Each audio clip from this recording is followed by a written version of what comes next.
आज का टॉपिक साडा है प्रैपोजिशंस एंड काइंड्स ऑफ प्रैपोजिशंस। डेफिनेशन जानना जरूरी है। प्रैपोजिशंस वो शब्द हैं ਜਿਹੜੇ कि एक शब्द ਜਾਂ वस्तु का दूजे ਦੇ ਨਾਲ ਜਾਂ ਇਹਨਾਂ ਨੂੰ पोजीशनल वर्ड्स ਕਿਹਾ ਜਾਂਦਾ ਹੈ ਜਾਂ ਇੱਕ ऑब्जेक्ट और परसन ਨੂੰ ਦੂਜੇ ਦੇ ਨਾਲ ਜੋੜਦੇ ਹਨ।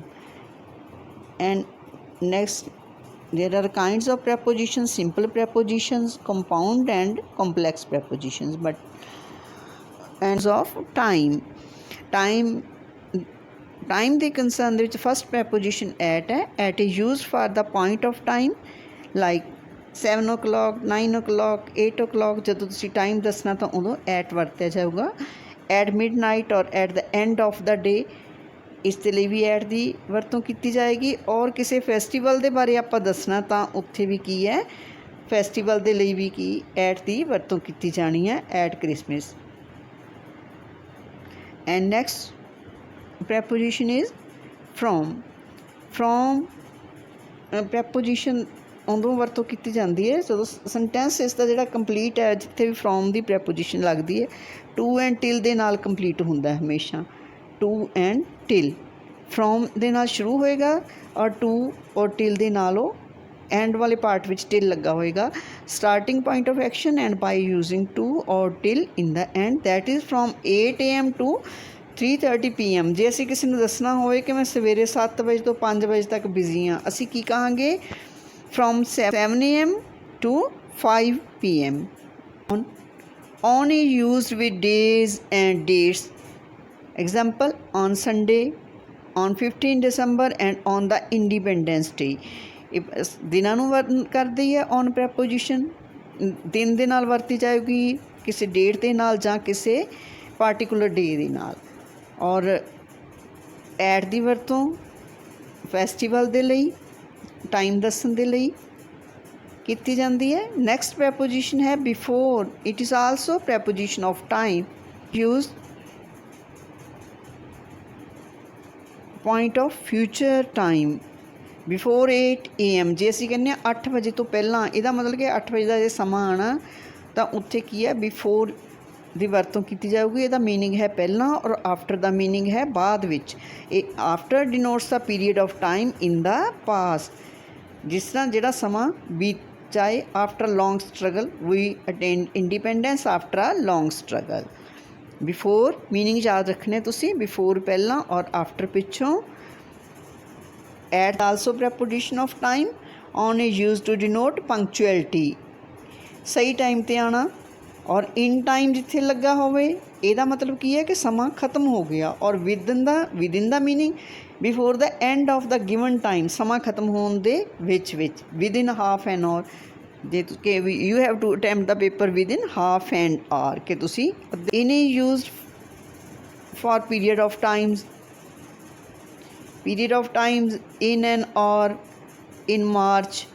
वैसे ਇਹਦਾ मीनिंग पंजाबी विच कि मैं मार्च विच काम करांगा, 1 घंटे विच काम करांगा। इन द मॉर्निंग सवेर के समय विच काम करांगा। और ये याद रखना it is not used in before today, tomorrow और नैक्सट डे और लास्ट डे। इस तो पहला इसकी वरतों नहीं की जाती।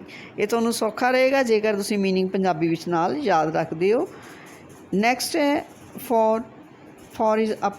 For is also preposition of time and it is used to denote period of time. For example for 30 years, for 4 days and for 10 साल ਲਈ, 30 साल ਲਈ, 4 साल ਲਈ। ऑफ टाइम इज सिंस की वरतों जी है परफेक्ट टेंस के विच कीती जाती है। प्रेजेंट होए future, present past and future तीनों सेंस दे विच since and for the work time जिहड़ा कि सानू पॉइंट ऑफ टाइम दसदा है। सिंस 2017 एंड सिंस फ्राइडे तो, since Monday, since 2019, since 1947।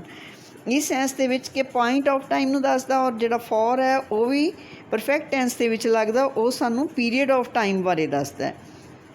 I have been living in this house for 10 years। For 10 years period of time है। And point of time जो exact Friday तो सिर्फ उत्थे एक समय का नाम ड्यूरेशन नाल वर्णन की गई होवे उत्थे सिंस की वरतों हुंदी। Since is use for point of time and for is use for period of time. ਜਿਹੜੀਆਂ ਅਸੀਂ ਹੁਣ तक कीतियां ਉਹ प्रैपोजिशन ऑफ टाइम सी। इस हुण असीं प्रैपोजिशन ऑफ प्लेस करांगे कि यही वर्ड्स प्लेस के लिए स्थान के लिए किवें यूज़ किए जाते हैं।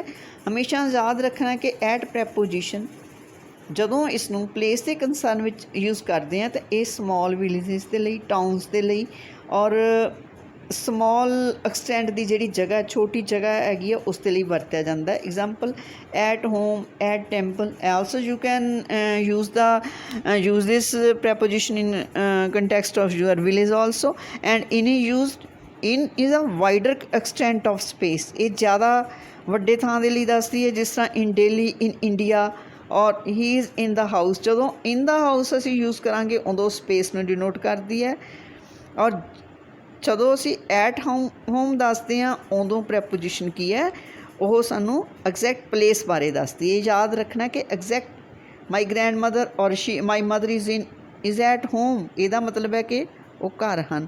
ਜਦੋਂ ਅਸੀਂ ਕਹੀ ਐਟ ਹੋਮ ਵਰਤਣਾ ਮਤਲਬ ਕਿ ਆਪਣੇ ਘਰ ਵਿੱਚ ਹੈ। House, in the house, in my friends house, in my cousins house, in my ਵਰਤਣੀ ਜਦੋਂ ਕਿਸੇ ਦੂਸਰੇ ਦੇ ਲਈ। ਫਿਰ ਅਸੀਂ ਹੋਮ ਨਹੀਂ ਵਰਤਣਾ ਵਰਡ, ਫਿਰ ਹਾਊਸ ਵਰਤਣਾ। ਜਦੋਂ ਸਾਡਾ ਆਪਣਾ ਘਰ ਹੈ ਉਦੋਂ ਕੀ ਹੈ ਹੋਮ ਵਰਤਣਾ। ਔਰ ਇਸ ਲਈ ਹੋਮਲੀ ਵਰਡ ਯੂਜ਼ ਕੀਤਾ ਜਾਂਦਾ ਕਿ ਮੈਂ ਅਸੀਂ ਕਦੇ ਹਾਊਸਲੀ ਨਹੀਂ ਕਹਿੰਦੇ। ਆਈ ਫੀਲ ਇਟ ਹੋਮਲੀ ਹੈ, ਆਈ ਫੀਲ ਹੋਮ ਦੇ ਨਾਲ ਐਟ ਲੱਗਣੀ ਹੈ ਔਰ ਇਨ ਦੇ ਨਾਲ ਹਾਊਸ ਦੇ ਨਾਲ ਇਨ ਲੱਗਣੀ ਹੈ, in the house.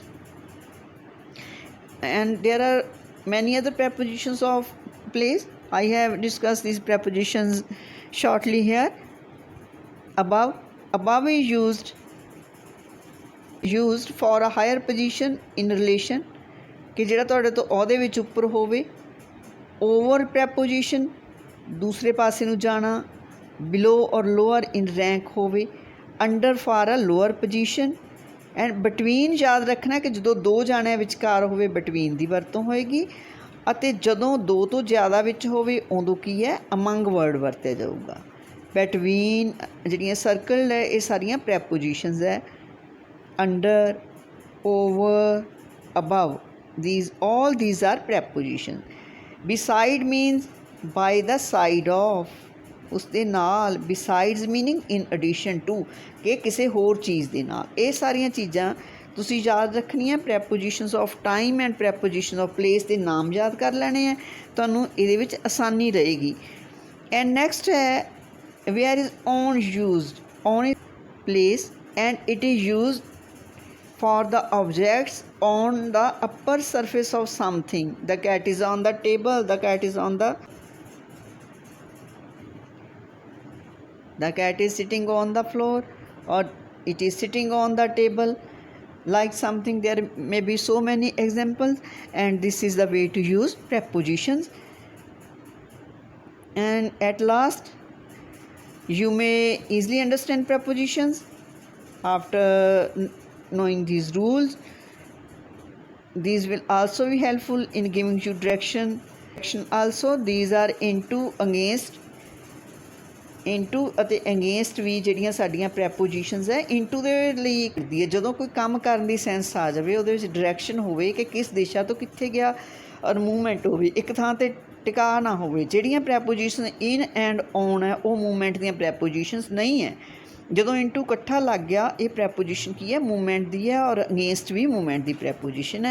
So students try to understand all these rules. It will help you in being wise, and hard work always opens the way to success. Good day to